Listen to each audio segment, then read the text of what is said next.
Hey everyone, this is Carla Jenkins, and welcome to an all new episode of Projectized, my online project management show.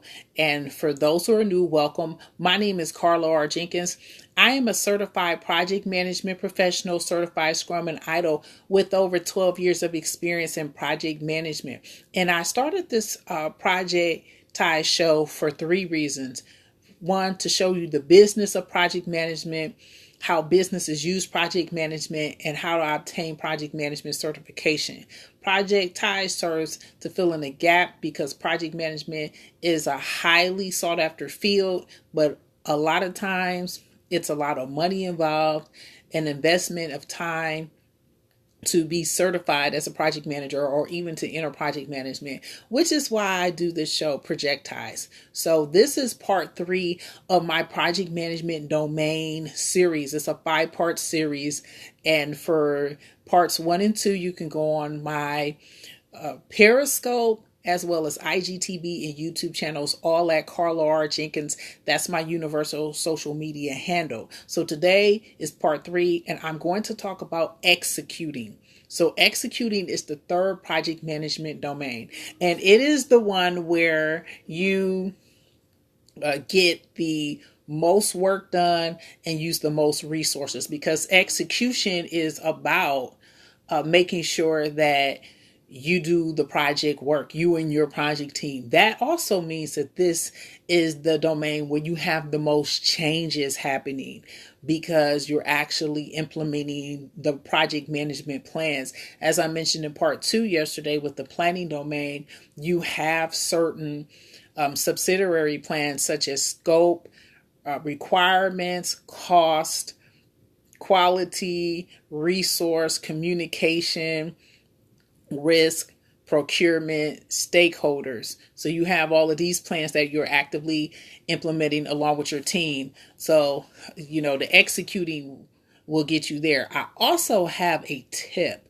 As I mentioned yesterday, in addition to the plans, you have 3 baselines that are part of the overall project management plan. These are the scope, schedule, which is also called time, and cost baselines.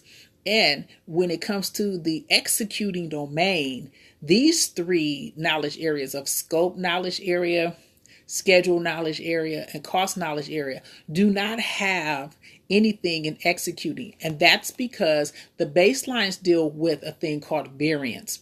And variance is measuring what is planned versus what is actual. So because you're actually doing the work, you are not in a position to actually document what's going on. You're actually not measuring what is actual because you're currently doing it.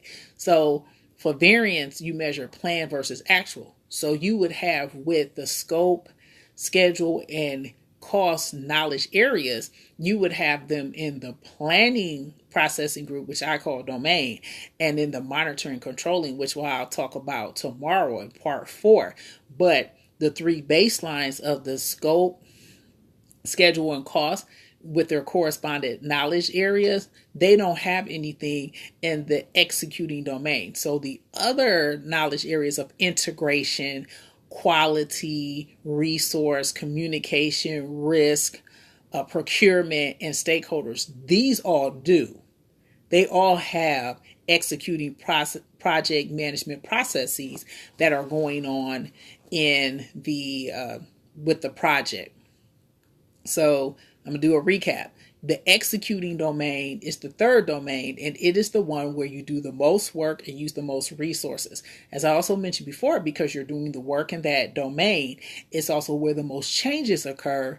And the tip I gave you was yesterday, I mentioned the 3 baselines of scope baseline, schedule baseline, and cost baseline in their respective knowledge areas of scope knowledge area, schedule knowledge area, and cost knowledge area. These 3 do not have any processes in the executing domain because they're doing variance analysis, which is planned versus actual. So you will see their project management processes in the planning domain or processing group and in the monitoring and controlling processing group, which will be tomorrow in part 4. But just remember, the executing domain is where you, as the project manager, and your project team does the most work, gets and uses the most resources, and that's where most of the changes happen. So once again, this is this episode of Projectized. My name is Carla R. Jenkins. I am a certified project management professional, certified Scrum and IDLE with over 12 years of experience in project management. I've managed all type and life cycles from waterfall, which is traditional, agile, as well as iterative. Furthermore, I have worked with the private and the public sector, small and medium-sized businesses. And you can get in touch with me at info@carlarjenkins.com, carlarjenkins.com. And if you want to work with me, you can also get in touch with me at carlarjenkins.com/book a session, or click on the contact page at carlarjenkins.com. So I would like to thank all live and replay viewers for watching this episode of Projectized, as well as this project management domain series this entire week. I greatly appreciate it. You can see me in the next episode of Projectized. Goodbye.